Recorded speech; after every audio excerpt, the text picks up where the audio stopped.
మీకేమన్నా చెప్పాడా? ఆయన మీరు ఎప్పుడైనా బార్లో కూర్చొని కలిసి మందు తాగారా? ఆయనకి ఎప్పుడైనా మీరు మందు సీసాలు సరఫరా చేశారా? ఆయన మందు తాగుతాడా ఆయన భార్యకే తెలియదు, మీకెలా తెలుసు? అంటే నాకు ఒక చిన్న అనుమానం ఉంది. చెప్పండి ఇక్కడ ఏం అనుమానం ఉందంటే, నేను మొన్న ప్రవీణ్ పగడాల గారు చనిపోయిన రోజు ఒక అనాలిసిస్ చేశాను.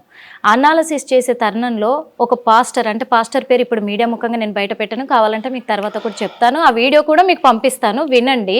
వాళ్ళని ఫోన్ లైన్లోకి నేను తీసుకున్నాను. వాళ్ళు చెప్పిన మాట ఏంటంటే, నేను క్లియర్గా అడిగాను వాళ్ళని, ప్రవీణ్ గారికి మందు తాగే అలవాటు ఉందా? ఎందుకంటే చాలా ప్రసంగాల్లో కూడా ప్రస్తావించారు, మందు అనేది తాగకూడదు, ఒక క్రిస్టియన్ అనేది ఉంది, డ్రగ్స్ అంటే మత్తు పదార్థాలకు అలవాటు పడకూడదు అని చెప్పేసి తను చెప్పడం కూడా జరిగింది. అలాంటిది మరి ప్రవీణ్ గారికి మందు అలవాటు ఉందా? ఎందుకంటే మందు తాగే తూలుతూ బండి నడుపుతున్నాడు అని చెప్పేసి ఫుటేజ్ బయటకు వస్తుందండి అని చెప్పేసి అడిగాను.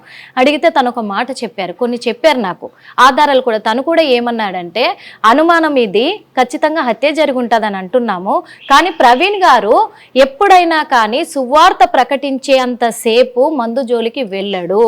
తర్వాత మాత్రము సాయంత్రం అంటే నైట్ పూట ఎవరైనా కానీ తీసుకొని వాళ్ళు లేరమ్మా, అప్పుడు కాస్తో కూస్తో తీసుకుంటాడే తప్ప అంతకు మించి తీసుకోడు, అంత అంటే సువార్త ప్రకటించిందాక తను తీసుకోడు అని చెప్పాడు.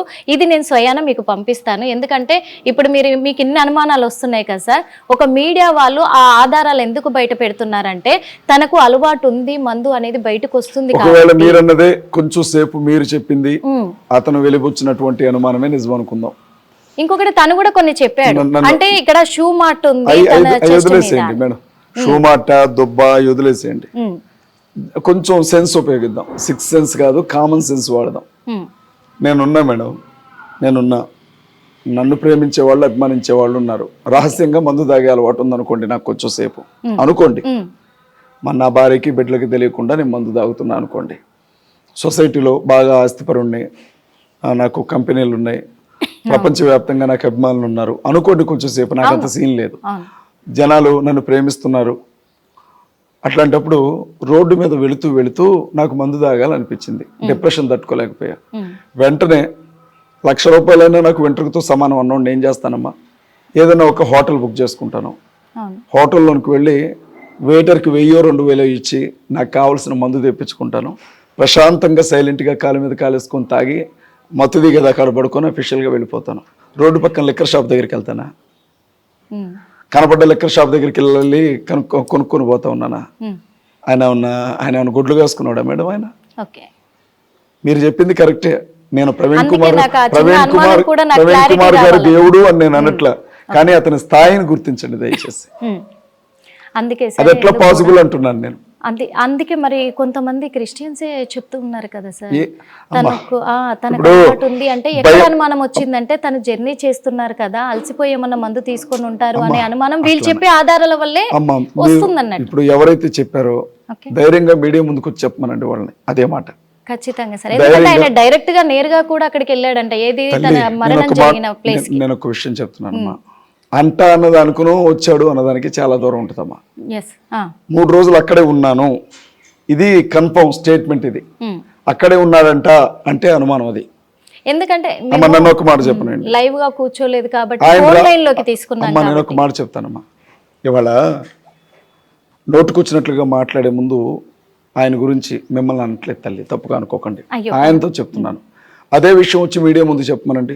మరి ఆయన ఫ్యామిలీ ఫ్రెండా, లేకపోతే కో పాస్టరా, ఆయన కలిసి ఎప్పుడైనా తాగారా, లేకపోతే ప్రవీణ్ పగడాల గారు తాగుతుంటే ఆయన ఎప్పుడైనా మందు తీసుకొచ్చి ఇచ్చాడా, లేకపోతే ఏమన్నా స్టఫ్ తీసుకొచ్చి ఇచ్చాడా, తెలియాలి కదా మనకు కూడా.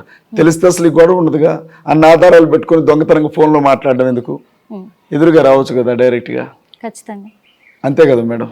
ఇప్పుడు మీరు ఇంత పోరాడుతున్నారు క్రైస్తవులు కదా, ఎందుకంటే మాకు న్యాయం కావాలి, తనను హత్య చేశారు అని చెప్పేసి ఇప్పుడు మేడం ఆయన చనిపోవడం ఒక్కడితోనే ఆగదు మేడం. అదే అంటున్నాను, ఆ తర్వాత చాలా చాలా ప్రాణాలు పోయే అవకాశం ఉంది.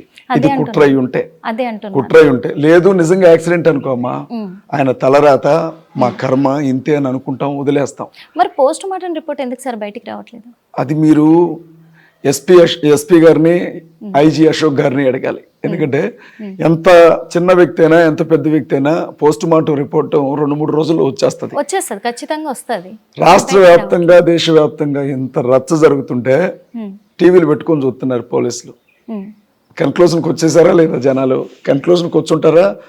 అప్పుడు చెప్దాం పోస్ట్ మార్టం రిపోర్ట్. మరి ఈ లోపు మాకు అనుమానాలు ఉన్నాయిగా, అనుమానాలు ఉంటే మోసుకొని ఉండండి. మీరు కానీ ఎక్కువ మాట్లాడితే జనాల్ని పోర్ట్రేట్ చేస్తున్నారు, జనాల్ని మీరు మభ్య పెడుతున్నారని చెప్పి కేసులు పెడతామని నోటీసులు పంపే పనిలో ఉన్నారు పోలీసులు. మీ దగ్గర అన్నాధారాలు ఉన్నాయి, పోలీస్ వ్యవస్థను మేము నమ్ముతున్నాం, గౌరవిస్తున్నాం.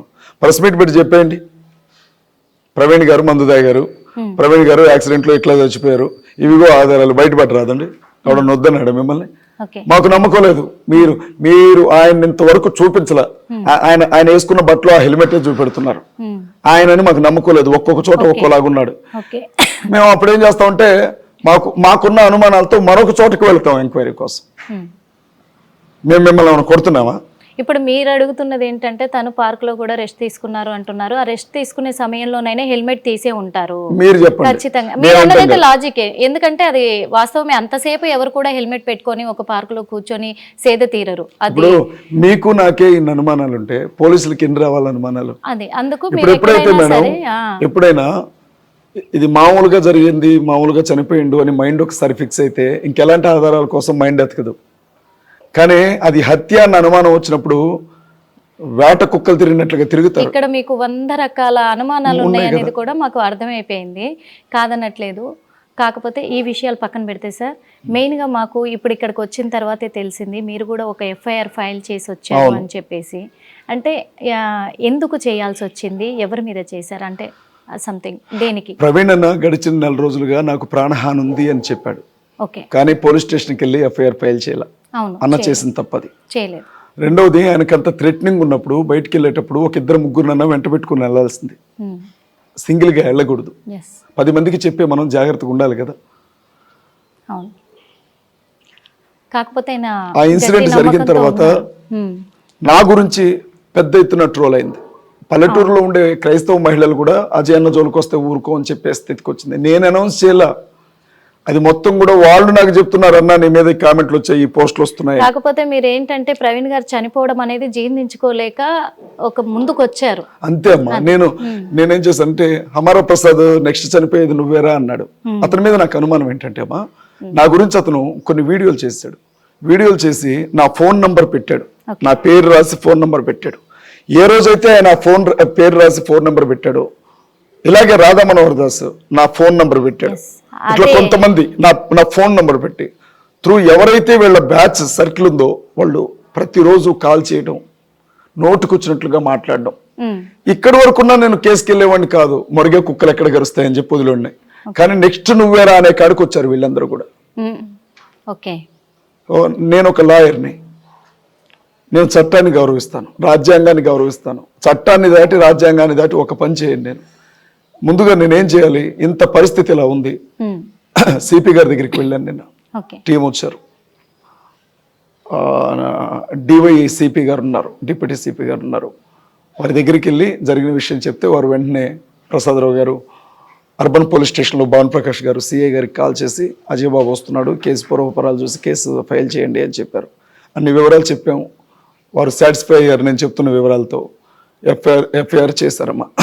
ఎవరెవరి మీద ఎఫ్ఐఆర్ అయిందంటే హమారా ప్రసాద్ మీద ఎఫ్ఐఆర్ అయింది, కరుణాకర్ సుగ్గుణ మీద ఎఫ్ఐఆర్ అయింది, లలిత్ కుమార్ మీద ఎఫ్ఐఆర్ అయింది, రాధా మనోహర్ దాస్ మీద ఎఫ్ఐఆర్ అయింది, ఆంధ్ర నుంచి మహాకూటమి రాజేష్ మీద ఎఫ్ఐఆర్ అయింది. మొత్తం 5 మీద ఎఫ్ఐఆర్ చేయించారు. నా ప్రాణానికి ఏదైనా ప్రమాదం జరిగితే రాబోయే రోజుల్లో ఈ 5 వాళ్ళ అనుచరులు మాత్రమే కారణం అని చెప్పి రిటర్న్ గా రాసిచ్చి వచ్చాను.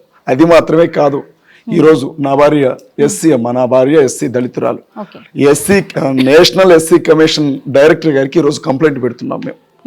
మాకు ఇలా ప్రమాదం ఉంది, కుటుంబం నా భార్యను చంపుతానని కూడా మాట్లాడుతున్నారు. మాకు థ్రెట్ ఉంది, మాకు ప్రొటెక్షన్ కావాలి అని చెప్పి ఈ విషయం సీరియస్ గా తీసుకోవాలని ఎస్సీ కమిషన్ కి ఈరోజు కంప్లైంట్ చేస్తున్నాం మేము.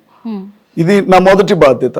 ఎందుకంటే రేపొద్దున ఎవడైనా నా జోలికి వస్తే నేను నీతో చెప్పాను, నువ్వేమి పట్టించుకోక పోబట్టే ఈరోజు నాకు ఇది జరిగింది అని నేను పోలీసులను ప్రశ్నించడానికి నాకు ఒక ఆధారం ఉండాలి. ఎప్పుడైనా కానమ్మా బాధ్యతలు గుర్తించిన వాడికి హక్కుల గురించి మాట్లాడే అవకాశం ఉండదు. విధులున్న తర్వాతనే హక్కులు. నా పని నేను చేశాను, కంప్లైంట్ చేశాను. రాజేష్ మహాసేన గురించి నేను మీతో కొన్ని విషయాలు చెప్పాలి. మహాసేన కాదు. హిట్ టీవీ యాప్ ఇందులో short news, live news, entertainment shows, movies, digital magazines తో పాటు మీ జిల్లా వార్తలను కూడా ఫ్రీగా చూడొచ్చు. అంతేకాదు కేజీ నుంచి పీజీ వరకు విద్యార్థులకు స్కాలర్షిప్ కూడా అందిస్తున్నాం. ప్రతి వారం 10 మందికి లక్కీ డ్రా ద్వారా ఒక్కొక్కరికి 10,000 రూపాయలు అందిస్తున్నాం. ఇంకెందుకు ఆలస్యం, వెంటనే హిట్ టీవీ యాప్ ని డౌన్లోడ్ చేసుకుని ఫ్రీగా ఎంటర్టైన్మెంట్ పొందండి. Hit TV app. Hit TV app. Please download Hit TV app. Hit TV యాప్ని ఫ్రీగా డౌన్లోడ్ చేసుకొని ఎంజాయ్ చేయండి. మీకు నచ్చిన ఎంటర్టైన్మెంట్ కోసం హిట్ టీవీ యాప్ ని ఫ్రీగా డౌన్లోడ్ చేసుకుని ఎంజాయ్ చేయండి. హిట్ టీవీ యాప్ని డౌన్లోడ్ చేసుకుని ఆస్వాదించండి, ఆశీర్వదించండి. ఇంతమంది సెలబ్రిటీలు హిట్ టీవీ యాప్ ని డౌన్లోడ్ చేసుకోండి అని చెప్తున్నారంటే ఎంత మంచి యాప్ ఆలోచించండి. అమెరికా అమెరికా అమెరికా అమెరికాలో చదవాలనుకునే వాళ్ళకి విశ్వసనీయమైన పేరు మన శౌర్య consultancy. UK Law 1 Year Masters. UK Law 1 Year Masters. 2 years work permit up to 5 years visa. Contact Saurya Consultancy. Contact 89851 89851.